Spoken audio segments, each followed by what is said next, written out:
Hola, hoy vamos a analizar un problema filosófico inquietante.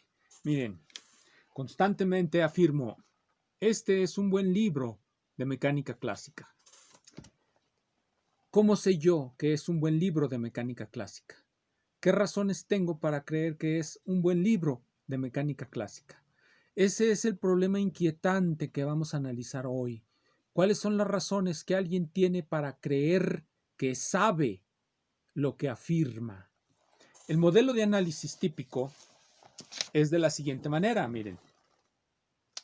Vamos a decir que un sujeto S sabe que P y nos interesa encontrar las condiciones necesarias y suficientes para garantizarnos que el sujeto S sabe que P.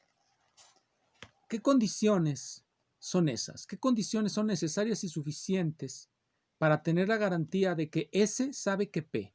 Aquí estamos hablando, por supuesto, del conocimiento que se expresa proposicionalmente.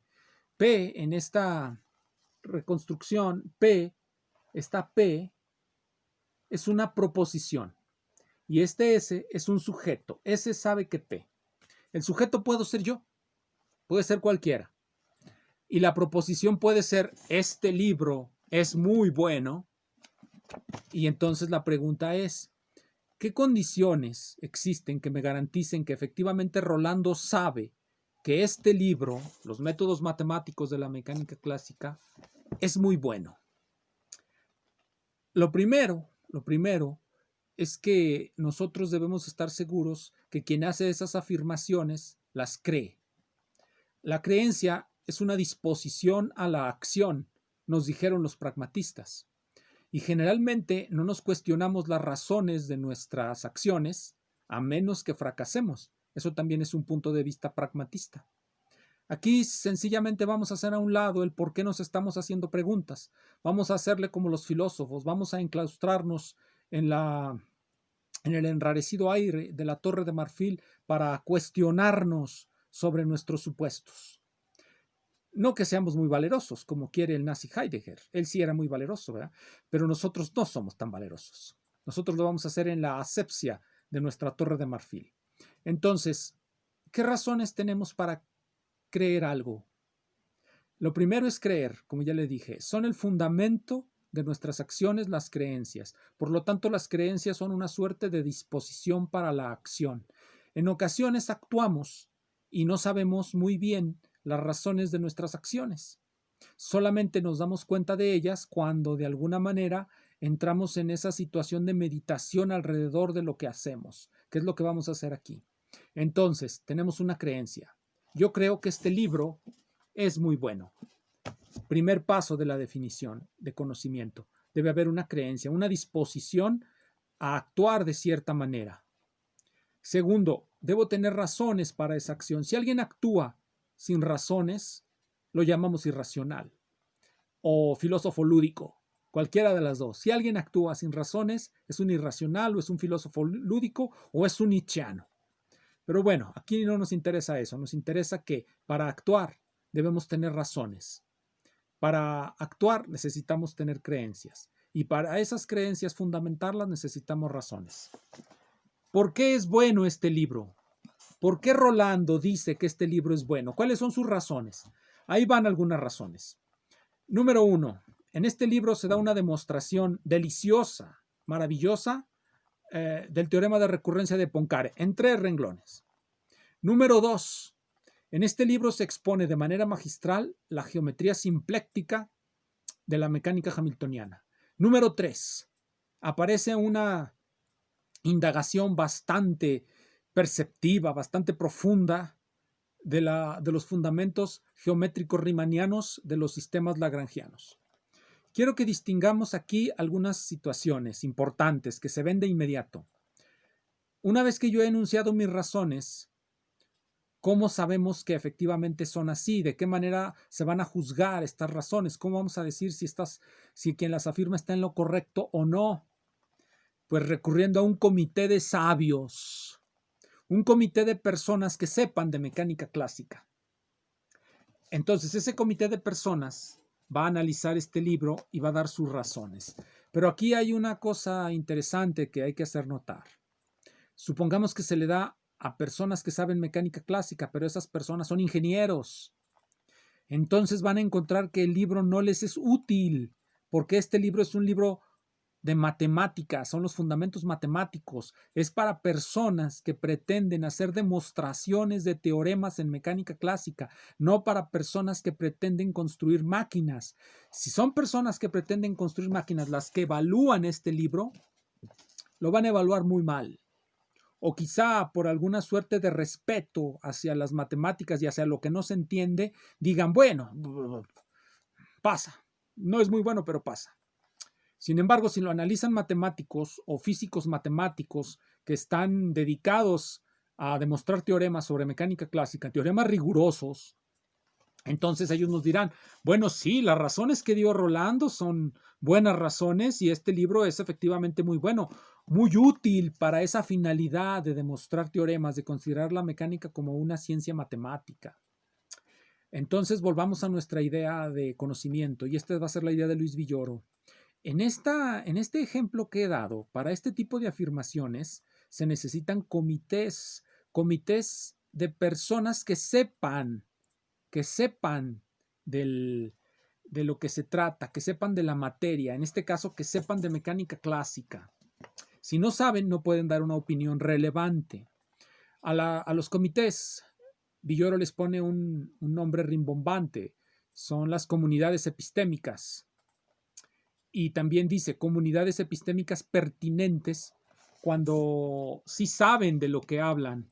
Entonces hay dos tipos de comunidades epistémicas para evaluar una afirmación, las pertinentes y las impertinentes.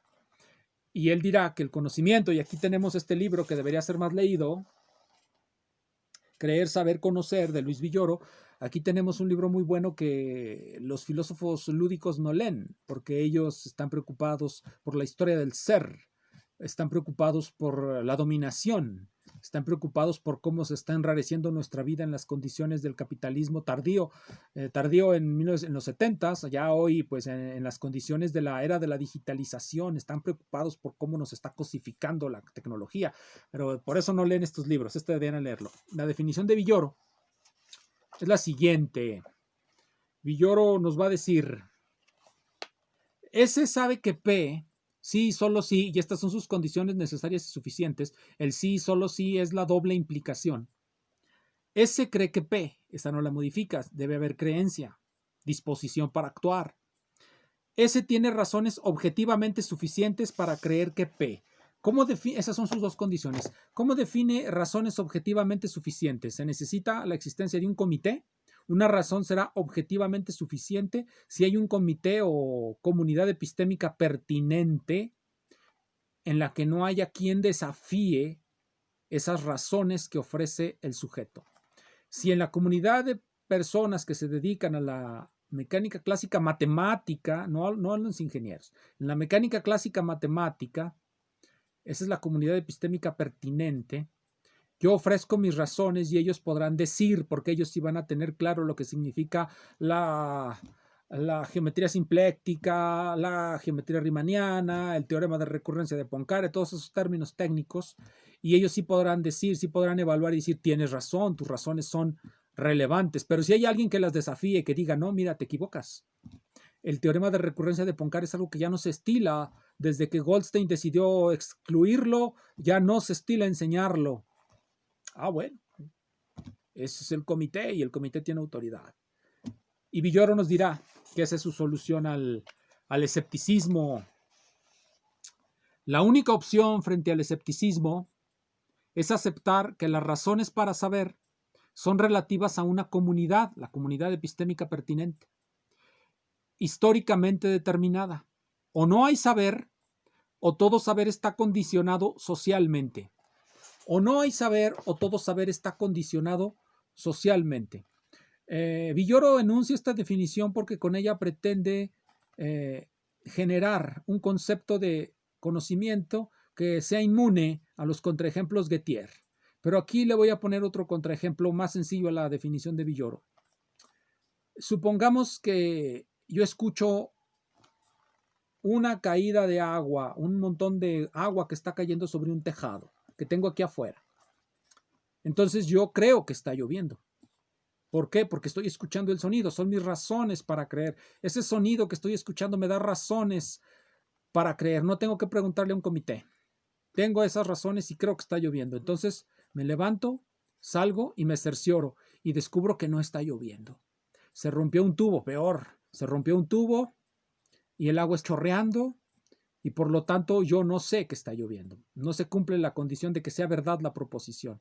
Y aquí no tuve que preguntarle ni a un comité ni a nadie. Solamente tuve que salir y descubrir que no es así. El saber científico es de esta última variedad, no depende de comités, a menos que trabajemos en una universidad, que estemos en una empresa. Como ya vimos, la ciencia tiene mucho de empresa. Entonces el saber científico se vuelve un saber burocrático, exactamente como el que dice Villoro. Ya no leemos el gran libro de la naturaleza, leemos los reportes de los comités. Entonces, en la medida en que nuestras afirmaciones puedan ser demostradas en su verdad de manera independiente a las razones que damos, es que nosotros nos podremos librar de los comités. Pero eso es muy difícil, aunque esta definición es lógicamente relevante y es la que el mismo Villoro nos explica, que es la definición platónica del conocimiento. Para que alguien sepa, deben de cumplirse 3 condiciones. La primera, la creencia. S debe creer que P.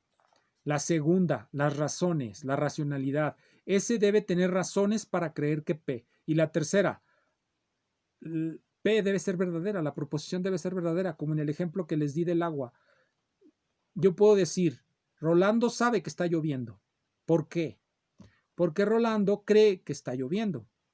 ¿Por qué Rolando cree que está lloviendo? Porque escuchó agua cayendo sobre el tejado. ¿Pero es verdad que está lloviendo? No. Lo que está cayendo sobre el tejado es el agua que se escapó de un tubo. Por lo tanto, Rolando no sabe que está lloviendo.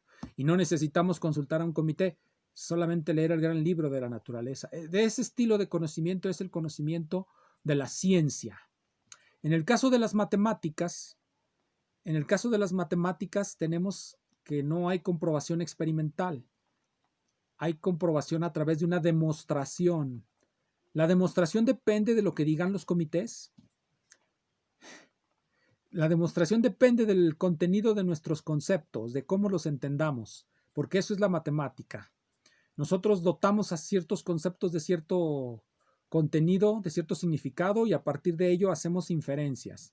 Si el significado se mantiene rígido, es decir, si somos rigurosos, no necesitamos un comité para que nos demuestre eso. Obviamente, en ocasiones los cálculos son muy largos, muy complicados y los razonamientos intrincados. Ahí sí se requiere que muchas mentes estén viéndolo para controlar que no haya habido demasiados errores. Pero ahí el conocimiento matemático no requiere del consenso. Sí puede avenirse al consenso comunitario. El conocimiento empírico no tanto. Pero en última instancia va a terminar reduciéndose a un saber burocrático en estas épocas. Ahora bien, el libro de Villoro tenía una finalidad y ese es el origen de su definición. Quiere volverse inmune su definición a los contraejemplos Gettier. ¿Qué son los contraejemplos Gettier? Bien, vamos a explicarlos rápidamente. Los contraejemplos Gettier, aquí los tengo. Esta es la definición de conocimiento. A cree que P. A tiene buenas razones para creer P. Y P es verdad, lo que ya les he estado explicando muchas veces. ¿Cómo vamos a construir un contraejemplo? Gettier, en un artículo que publicó en 1935, creo, en este libro está la traducción, utiliza un ejemplo con personas que poseen carros. Yo le voy a hacer la explicación de manera abstracta. Para poder construir un contraejemplo, nosotros necesitamos la regla de la multiplicación de la lógica. P implica P o Q. Si ustedes utilizan valores de verdad, se darán cuenta que siempre es verdadera esta implicación. Es una tautología. Ahora, nosotros vamos a cambiar P por su implicación. Si A cree que P, entonces A debe creer que P o Q. Si A tiene buenas razones para creer que P, entonces debe tener buenas razones para creer que P o Q. Si P es verdadero, entonces esta de acá es verdadera porque es una disyunción.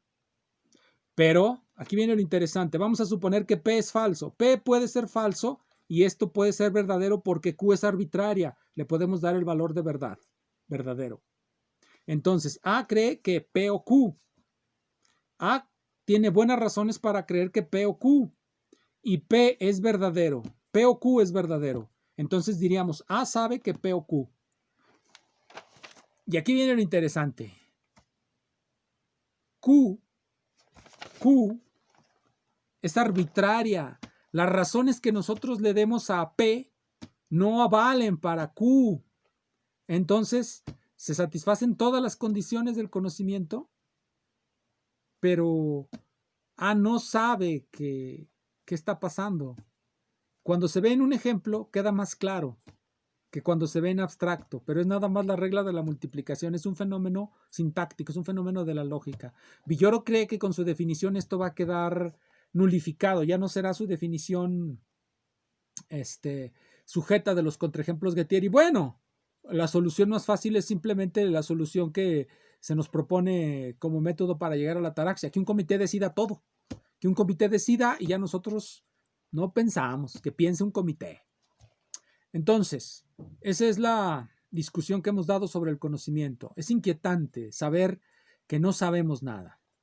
Otra manera de atacar este contraejemplo es negarle validez.